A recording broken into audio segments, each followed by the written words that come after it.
Communication is something that we all feel pretty confident in our ability to do because we have to communicate with people all day, and everywhere that we go. My name is Tyler Carter, and I'm here today to talk to you a little more in detail about communication and how to become a better communicator in general and challenge your belief and your skills in communication. I hope that by the end of this presentation, you'll be a more effective communicator and you will be able to spur people on to action through your communication, because that's the whole point. So let's start out by discussing what communication actually is. In John C. Maxwell's The 21 Indispensable Qualities of a Leader, he defines communication as a tool used to share knowledge and ideas to transmit a sense of urgency and enthusiasm to others. When we think about communication, people have ideas of what it is and ignore vital steps in ensuring that the communication is effective. Communication is about being able to connect with your audience, to be able to get the people you're talking to a desired course of action at the end of the communication step. We all have had this unique opportunity in this class to communicate in teams. That's one of the first examples I want to talk about.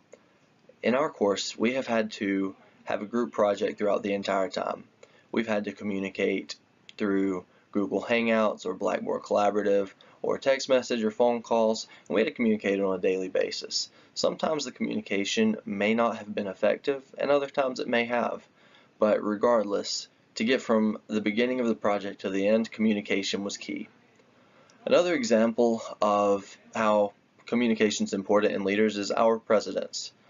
Take into account any speech that you've ever heard from the presidents, whether it's current or past. Some of them go down in history as just being excellent communicators. Leaders, such as these presidents, they have to have certain qualities. They must be able to connect with their followers. People will not follow someone they do not believe in or do not know how to follow. If you lack good communication skills, it's hard for your followers to know how to follow you or what direction you want them to go in. Leaders have to be able to push their followers to a certain action. As we continue talking about communication, we're going to discuss what Maxwell details are the necessary steps for successful communication. They can be achieved in 4 steps, also known as the 4 truths. The first step we're going to talk about is simplify the message. People often think a ton of detail is important to convey a message.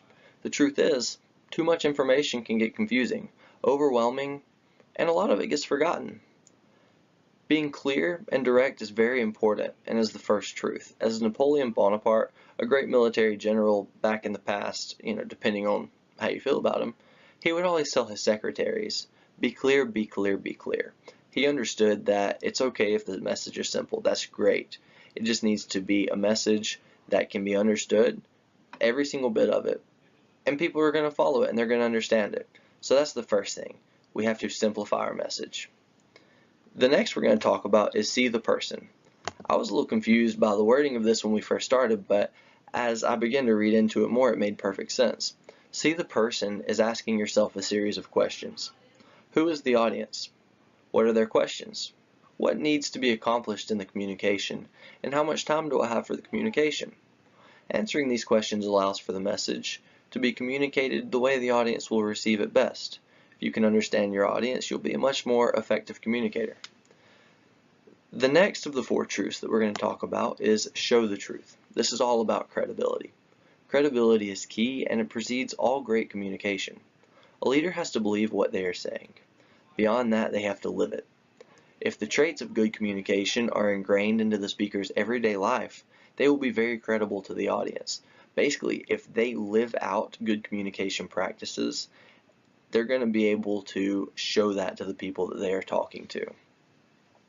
Lastly, 4 truths, you're looking to seek a response. The goal of all communication is to seek a response or action to be followed out. This action can be a variety of things, but the point of communication is not meant to just be listened to with a blank stare or lack of understanding. It is fitting that we are discussing this because the action I'm trying to evoke in you is grabbing hold of these 4 truths and going away more effective communicators in everyday life.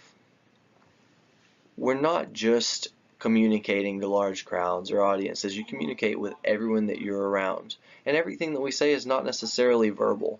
So we have to fit these 4 truths into our written communication, our bodily communication, nonverbal, all of it. These 4 steps will help us become better communicators.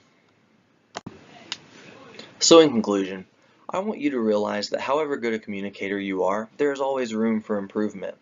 Even in this presentation that I've been giving, I found areas I can improve on the communication just throughout the whole thing.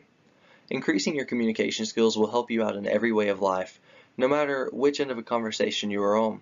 So remember, keep it simple. See the person, show them truth, and seek a response. A good communicator is someone who people want to follow and they want to listen to them. So do you have what it takes to be an effective communicator? Thank you for your time.